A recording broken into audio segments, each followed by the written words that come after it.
सारे इंसान एक वसी मैदान में जमा किए जाएंगे जिसे मैदान हशर कहा जाता है। सारी मखलूक को एक सुर्खी माइल सफेद जमीन पर इकट्ठा किया जाएगा। रब्बे दो जहां इस जमीन को चमड़े की तरह फैला देगा और वो जमीन आज की मारूफ जमीन की तरह नहीं होगी, बल्कि अल्लाह ताला इस जमीन को दूसरी जमीन से तब्दील कर देगा। आसमान को भी इसी तरह तब्दील कर दिया जाएगा। ये मैदान इतना बड़ा होगा कि तमाम इंसानियत इसमें समा जाएगी। ये मैदान बिल्कुल हमवार होगा, कोई पहाड़, कोई गढ़ा, कोई बुलंदी नहीं। क़यामत के दिन हर मरहला पिछले से ज्यादा हैबतनाक और खौफनाक होगा। इसके बाद सूरज सर के ऊपर आ जाएगा। अंदाजा लगाइए कि आज सूरज तकरीबन 4000 साल की दूरी पर है और हमारी तरफ इसकी पीठ है। क़यामत के दिन सूरज सिर्फ 1 मील के फासले पर होगा और इसका मुंह हमारी तरफ होगा। क्या हाल होगा।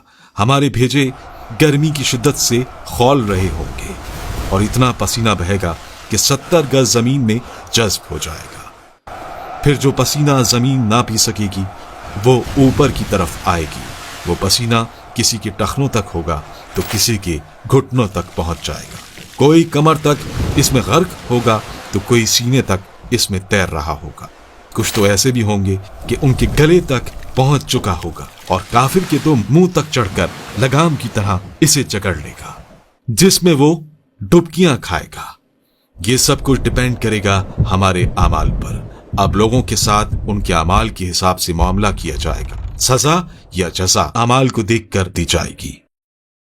इस दिन किसी चीज का कोई साया नहीं होगा, लेकिन कुछ अहले ईमान ऐसे भी होंगे कि उन्हें अल्लाह रब्बुल इज्जत अपने अर्श के साए में रखेगा। इस गर्मी की हालत में प्यास की क्या कैफियत होगी। हाल ये होगा कि जबानें सूख कर काटा हो जाएंगी। कुछ तो जबानें मुंह से बाहर निकल आएंगी। दिल मुंह को आए होंगे। लोग अपने अपने गुनाहों के मुताबिक अजाब में होंगे। इस दिन कोई किसी का हाल पूछने वाला ना होगा। बड़े मजबूत और गहरे रिश्ते इस दिन अपनी वक़्त खो देंगे। रिश्तेदारियां और ताल्लुकदारियां किसी काम नहीं आएंगी।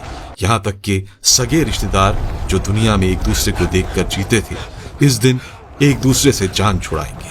भाई भाई से भागेगा, माँ औलाद से पीछा छुड़ाएगी तो औलाद माँ से दौड़ेगी। बाप बच्चों से बेजार होगा तो बच्चे बाप से भागेंगे। बीवी शौहर से भागेगी तो शौहर बीवी से भागेगा। आखिरकार कोई किसी की मदद करने को तैयार ना होगा। हर जान नफ्सी नफ्सी पुकारेगी। हर शख्स सिर्फ अपनी ही फिक्र में होगा। किसी दूसरे से इसे कोई सरोकार ना होगा। ये मुसीबतें चल ही रही होंगी कि जहन्नुम को लाया जाएगा।